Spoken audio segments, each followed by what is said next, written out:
tomamos en cuenta prácticamente al efecto que tiene el sonido como tal a través de una velocidad de propagación, ¿no? ¿Qué es el sonido? El sonido prácticamente es una onda que nace de una perturbación que alcanza y se propaga en un medio material o incluso en el medio vacío. Habíamos dicho, cuando hablamos de un medio vacío estamos hablando fuera del universo. Cuando estas ondas necesitan un medio material para propagarse, se llaman ondas mecánicas. Estas ondas mecánicas prácticamente se propagan solamente en un medio material. Entonces el sonido tiene un límite, que es una onda mecánica.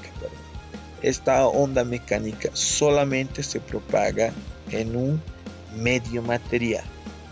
A diferencia de las ondas electromagnéticas que hablábamos, las ondas electromagnéticas se pueden propagar inclusive en el vacío, fuera del universo, ¿no? En cambio, las ondas mecánicas, las ondas de sonido que estamos analizando ahora, solamente se propagan en medios materiales. Medios materiales que tenemos, por ejemplo acá, el aire, el agua, las paredes son materiales, pueden ser el vidrio y todo aquel elemento que ustedes han observado y han podido escuchar que puede producir un sonido y puede generar ese sonido. Si no fuera una condición material, ese sonido no se va a propagar. Entonces, las ondas sonoras nacen en esa condición. Son prácticamente ondas mecánicas longitudinales. Su propagación se produce gracias a la compresión y expansión del medio por el cual se avanza. Entonces responden a esta condición de compresión y expansión del medio. Estas ondas son sonoras, dice, también llamadas ondas de presión. No siempre son perceptibles al oído humano. Solo se percibe estas ondas cuya frecuencia es comprendida entre los 16 y los 20.000 Hz. Dentro de ese intervalo, que ya conocemos de dónde viene Hertz, son perceptibles a nuestro oído humano, ¿no? Y como se comprimen y se expanden constantemente a través del medio, esta variación de la voz, del sonido y demás, se da a efecto de esa condición. En algún elemento, un experimento bien corto se puede dar cuando yo coloco, no sé, mi boca debajo de un vaso y empiezo a gritar. El sonido no va a ser el mismo porque la compresión y expansión de ese sonido va a estar limitada por el área de este vaso. En cambio, si grito en un elemento completamente abierto, la compresión y expansión va a ser diferente en este aspecto. La compresión va a ser mínima y la expansión va a ser grande de este sonido y de estas ondas.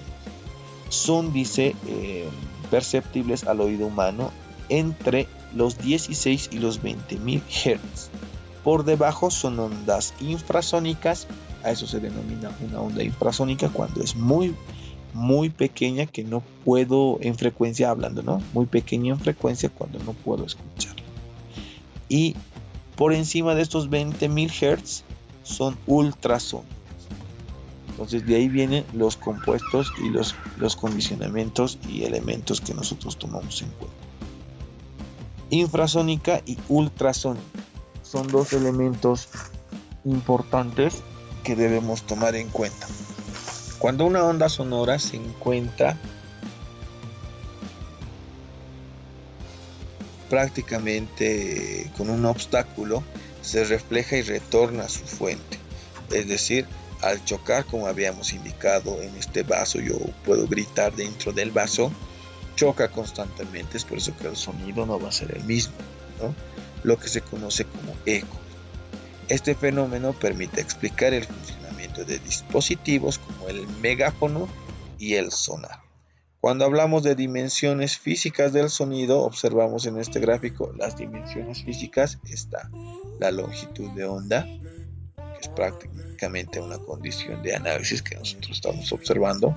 La cresta, que es la parte superior, que es muy proporcional al valle. Tiene una condición, fíjense, armónica. Es un movimiento completamente equilibrado. Tiene una amplitud y tiene una dirección de propagación. Entonces, las ondas electromagnéticas y las ondas que emite un sonido son prácticamente una condición similar. Unas se propagan hasta en el universo y las otras solamente en un medio material. Listo.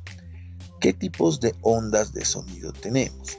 Habíamos hablado de las ondas mecánicas y cómo se propagan estas ondas mecánicas. Según la dirección de propagación tenemos ondas longitudinales, donde la vibración de la onda es paralela a la dirección de propagación. Habíamos indicado cómo se determinaba una onda de propagación longitudinal. De la propia onda, dice, estas ondas se deben a las sucesivas compresiones y enrarecimientos del medio. Al comprimirse es prácticamente el choque entre estas ondas o el choque en el medio en el cual estoy haciendo.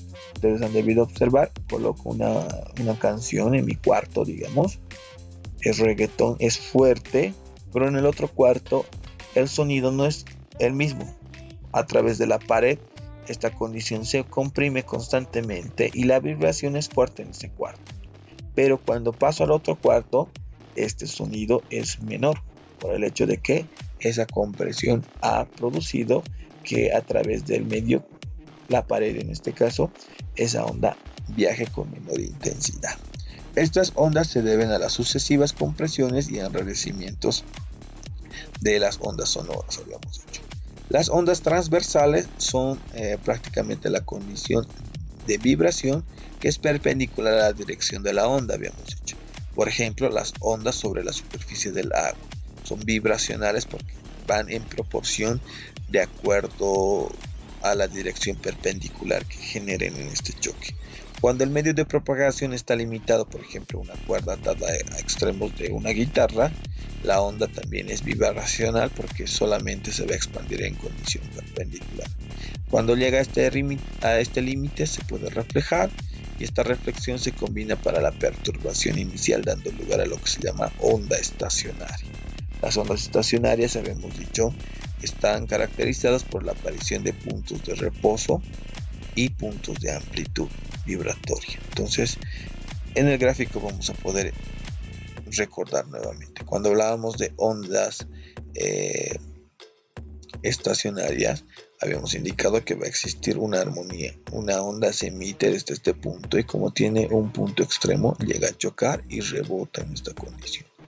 Entonces, vuelve a rebotar constantemente hasta que esta onda y esta vibración tenga una armonía, una dispersión continua, de acuerdo a esta pérdida de energía. Vamos a hablar del sonido. El sonido particularmente es un fenómeno físico que hemos indicado que se identifica al estimular el oído. Un cuerpo puede transmitir un sonido cuando vibra y estas vibraciones son transversales y transmitidas mediante el aire dentro del tímpano. Nosotros tenemos un conjunto de huesecillos muy pequeños que recepcionan esa condición ondulatoria para poder transmitir en estímulos nerviosos. Estos pequeños huesecillos, con sus ramificaciones en el nervio auditivo, comunica estas vibraciones a través del conjunto de estos huesos, ¿no? Y vuelvo a decirles, se convierten en un estímulo y ese estímulo puede ser positivo o negativo de acuerdo a la estimulación del sonido que estamos reflejando. Si escucho, no sé, yo puedo ser fan del reggaetón, puedo escuchar una canción de reggaetón que me agrada, entonces ese estímulo va a ser positivo. Si no me gustan las canciones melancólicas y escucho una de estas canciones, obviamente ese estímulo va a ser negativo de acuerdo a la condición de energía que me está transmitiendo. Lo mismo, una palabra puede transmitir un estímulo energético que se transmite en mi cerebro como positivo o negativo. El sonido no se transmite solo en el aire, sino también en cualquier otro material, sea gas, líquido, sólido, pero también se puede propagar, habíamos dicho, en condiciones diversas entre ellas. Puede ser una pared, agua, vidrio y demás. Donde no se puede propagar el sonido es en el vacío, fuera del universo. Entonces, tomamos en cuenta estos elementos, también identificando la velocidad. La velocidad donde se propaga el material sirve como un medio de transporte. Cualquier alteración de estas propiedades del material, como su temperatura, densidad, hace variar la velocidad de propagación. Dentro de estos elementos nosotros ya identificamos que el choque constante de estas ondas van a producir que se altere esta condición particular. A ver, tenemos las cualidades del sonido. Dentro de las cualidades tenemos la forma de la onda, es característica y nos permite distinguir una nota de la otra, ¿no? En la misma frecuencia e intensidad producida por instrumentos diferentes. La forma de la onda viene determinada por los armónicos, una serie de vibraciones secundarias que se tienen, que acompañan una vibración fundamental del movimiento ondulatorio. Normalmente al hacer vibrar un cuerpo no obtenemos un sonido puro, sino un sonido compuesto por sonidos diferentes y en frecuencias también diferentes. Estas frecuencias se les llama armónicos. La frecuencia más básica es conocida como la frecuencia fundamental y los armónicos contribuyen a la percepción auditiva de la calidad del sonido o del timbre. Entonces cada frecuencia, cada nota musical principalmente está compuesta por un conjunto de sonidos que responden a un material que puede estar desarrollado, por ejemplo, en una guitarra, y también determina esta onda específica. ¿Qué observamos acá? Fíjense, está acá una condición instrumental de trompeta con la nota La 4 en cuarta y vemos la amplitud. Cómo se mueve la onda, que no es proporcional en esta condición de longitud, pero sí es armónica. ¿Por qué? Tiene el mismo comportamiento después del conjunto de prácticamente aplicaciones entre estas, ¿no? La nota tiene esa armonía que depende del material que nos estamos tomando. Con esto vamos a terminar. Tenemos muchas cosas que hablar dentro de los animales y prácticamente la aplicación de los elementos, porque por ejemplo en una radio o en una transmisión en vivo de Facebook Live o en una transmisión de YouTube se puede tomar en cuenta que una onda o una comunicación llega más antes que en la televisión. En algún momento ustedes han debido estar observando una transmisión en vivo y la velocidad de propagación de esta onda es muy diferente. En alguna de estas llega más antes o está en un tiempo completamente diferenciado. Dentro de las cualidades del sonido habíamos hablado, tenemos la frecuencia, que es el número de ondas producidas por segundo, se mide en hertz, ya sabemos, y la intensidad o el volumen. Es la cualidad que nos permite clasificar el sonido en fuertes o débiles. Está relacionada directamente con una magnitud física que se llama intensidad de onda, que es la cantidad de energía que transporta la onda por unidad de superficie y unidad de tiempo. Se mide en, tenemos acá trabajos sobre metro al cuadrado, en este caso son watts sobre metro al cuadrado, ¿no? Tenemos bajas frecuencias, que son ondas más amplias, y altas frecuencias, que son ondas más cortas en condición de choques, ¿no? Eso es lo que vamos a desarrollar el día de hoy, teniendo análisis constante en la aplicación de la física. Hemos identificado condiciones particulares, ¿no? Las cualidades particulares del sonido, que habíamos dicho que la forma de la onda es prácticamente una condición producida a través de estos instrumentos.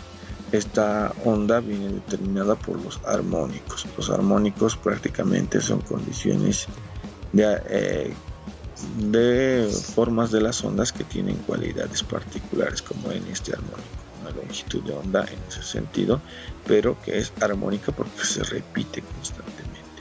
Esta es la trompeta en la nota La cuarta, ¿no? También al vibrar un cuerpo depende mucho del material que lo constituye y la forma específica que tiene. La trompeta tiene una parte superior, parte ancha, donde sale el sonido, y una introducción de aire, la boquilla, que es mucho más corta en esa condición. Entonces, cuando se vibra en esa condición particular, este instrumento, obtenemos que es un sonido puro, y un sonido está compuesto cuando existen diferentes frecuencias. Cuando ya cambiamos esta condición de la amplitud, ya el sonido es compuesto. Estos armónicos se denominan en frecuencias bajas y en frecuencias altas y tenemos parámetros dentro de la capacidad del oído humano. Habíamos hablado de las cualidades del sonido, estamos tomando en cuenta la frecuencia, es el sonido de ondas producidas por un segundo y se mide en hertz. Estos hertz son prácticamente ciclos, habíamos dicho. Determinen vibraciones por segundo que se observa, ¿no? Vibraciones. Y de esto vamos a hablar constantemente a partir de ahora. La intensidad o el volumen es la cualidad que nos permite clasificar el sonido en fuertes o débiles. Está relacionada directamente con la magnitud física de intensidad de onda, que es la cantidad de energía que transporta la onda por unidad de superficie, habíamos dicho. Y la unidad de tiempo se mide en la unidad de energía. Acá tenemos el trabajo sobre un área al cuadrado, en este caso metro al cuadrado, sería watt sobre metro al cuadrado. Un sonido fuerte tiene intensidad alta.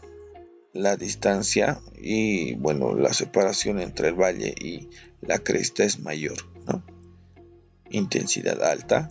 Y las bajas frecuencias, tenemos un sonido más débil, tenemos una condición menor, más corta, una onda de diferencia entre longitud entre cresta y valle más corta, y también tenemos posiblemente un sonido más corto, ¿no? En condiciones aparentes. Vamos a hablar de cómo logra funcionar la radio y cómo se transmite. Inicialmente habíamos hablado de las ondas de radio, ¿no?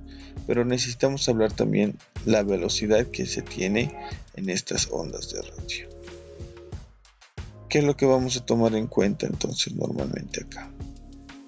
Primero, el sonido en la radio se propaga aproximadamente 1 millón de veces más despacio que la luz. El sonido tiene un parámetro estable. Ese parámetro es referente a condiciones normales de temperatura, pero tiene una velocidad promedio.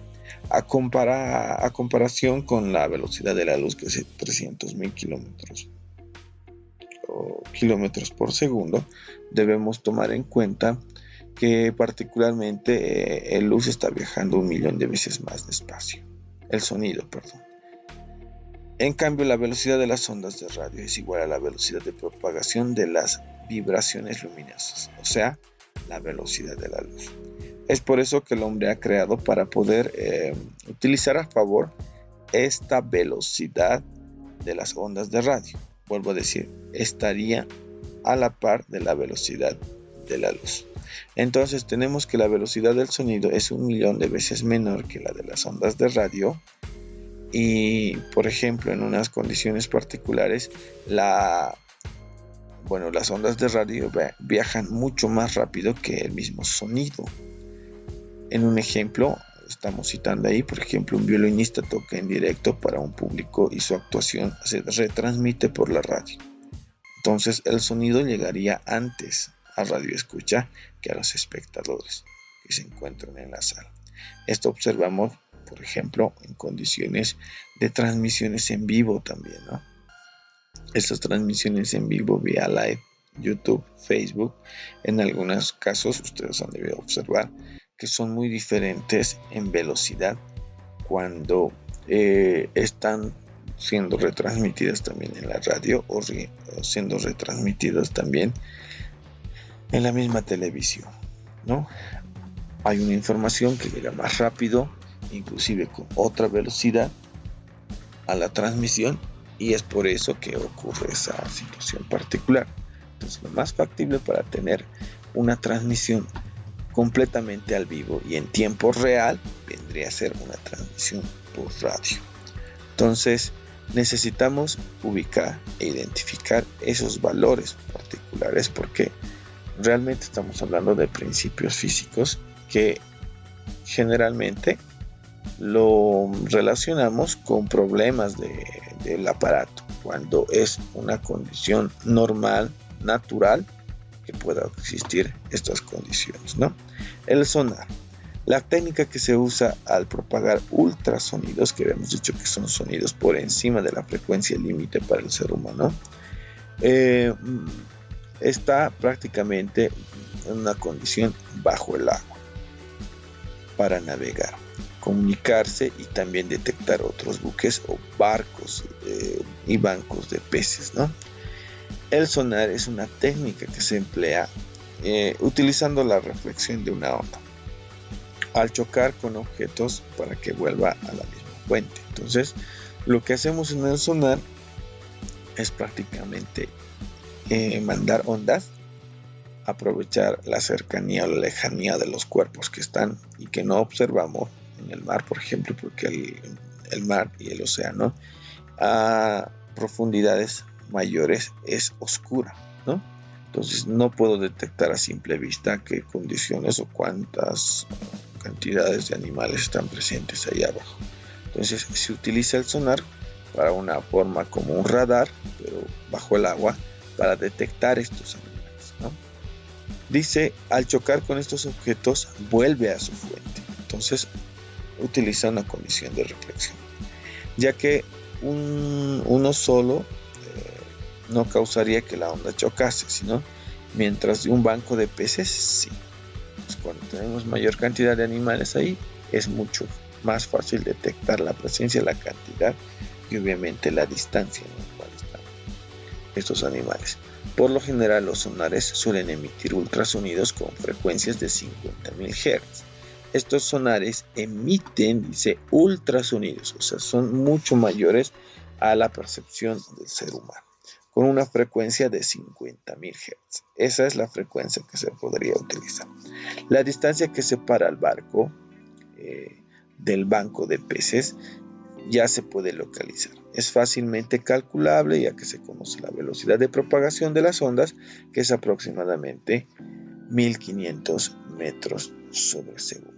Entonces, ellos están emitiendo una velocidad de propagación de las ondas de 1500 metros sobre segundo para poder detectar a esta frecuencia de 50.000 Hz la presencia, con la relación de la longitud de onda en relación y la distancia de separación con este banco de peces, porque habíamos dicho, las ondas pueden viajar en distintos medios, en el aire, en el agua, en una pared, inclusive en nuestro mismo cuerpo humano.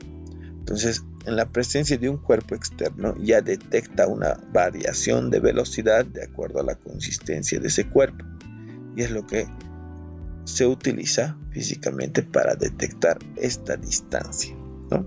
De acuerdo a la cantidad, será mucho más fuerte esa cantidad de cuerpos por las cuales está atravesando esta onda y me va a facilitar la detección. Entonces, acercando un poquito a la imagen que tenemos acá, vamos a tomar en cuenta que estas ondas viajan, ¿no?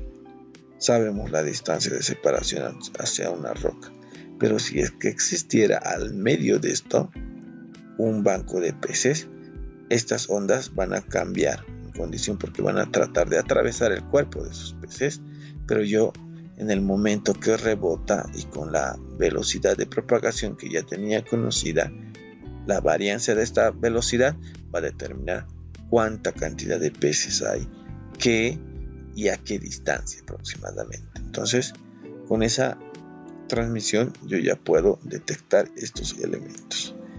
En la industria, las ondas de sonido son ampliamente utilizadas. Se utilizan principalmente para la determinación del espesor de una pared. Habíamos hablado que en una pared puedo determinar de qué está compuesta esta pared, si son cañerías de plástico o si son cañerías de metal, bajo la misma condición que hemos observado anteriormente. Nosotros emitimos ondas y de acuerdo a la capacidad de esta onda de penetrar otros cuerpos, podemos determinar qué material está logrando penetrar, ¿no? Los ingenieros estructurales utilizan esta posibilidad principalmente para utilizar el ultrasonido para evaluar el estado de los edificios y otras estructuras también. en condiciones de accidentes, en terremotos de grados significativos, donde han caído edificios, han caído puentes, se han abierto, no sé, las calles y demás, se toma en cuenta estos objetos geofísicos que trabajan a través de ondas y se utilizan para explorar si hay minerales inicialmente, si hay petróleo también en condiciones de descubrimiento y para localizar también formaciones rocosas. Así también en los terremotos han servido para identificar si existe material de arrastre tapado o alguna persona, ¿no? Por el hecho de que se mandan estas ondas y podemos percibir con este análisis qué tipo de cuerpo está atravesando. Con estas ondas podemos determinar inclusive si esa persona sigue viva por los latidos de su corazón, ¿no? Esos latidos del corazón tienen parámetros y podemos identificar esos volúmenes también. Lastimosamente en nuestro país esto todavía no está completamente desarrollado, pero obviamente con el conocimiento que ustedes van a adquirir, identificamos que es necesario y cómo nos puede servir demasiado en condiciones particulares, ¿no? Finalmente vamos a hablar del telémetro ultrasónico. Entonces se basa en la emisión de un ultrasonido que se refleja en el blanco o en la condición que yo quiero analizar. El telémetro recibe el eco, es decir, se envía una cantidad de ondas y se necesita que éstas reboten. Recibe el eco por el tiempo transcurrido y la fase del eco calcula la distancia del blanco. Entonces yo envío ondas y de acuerdo a la velocidad de rebote que se va a tener, puedo tomar en cuenta esta condición particular de prácticamente la distancia a la cual se va a encontrar este elemento. Vamos a tomar en cuenta entonces estos elementos prácticos y tomar en cuenta esta velocidad de transmisión. Al llegar a esta condición, nosotros ya podemos detectar el blanco que yo quiero. A ver, puedo, digamos, de acá a cierto elemento, colocar en una montaña no muy lejana una estaca de metal. Yo ya detecto en mi telémetro la estaca de metal, le doy las propiedades de su prácticamente, como lo podría decir, de su densidad, la relación entre la masa y el volumen, que esto es fijo, y mando las ondas. En el momento que detecta este telémetro ultrasónico esa presencia del metal, rebota, y con esa distancia de rebote yo puedo hallar la longitud de onda, por lo tanto la distancia de separación desde mi punto hasta ese lugar, sin desplazarme, simplemente conociendo las características particulares. Entonces lo mismo se utiliza inclusive en las telecomunicaciones, ¿no? Google Maps identifica la presencia de mi dispositivo en algún punto específico. Este celular tiene una presencia de algunos metales y alguna señal de transmisión de recepción. Entonces se envía esas ondas y de acuerdo a la posición donde me detecta, ya me da una distancia. Dice a 10 metros, a 20 metros, inclusive, ¿no? Yo puedo identificar cuánto tiempo voy a tardar en llegar a una calle o una ubicación específica. Y eso lo debemos tomar en cuenta para aspectos fundamentales de relación. Entonces, estos elementos como el telémetro ultrasónico son fundamentales en la aplicación de las condiciones prácticas, ¿no? ¿Qué vamos a relacionar?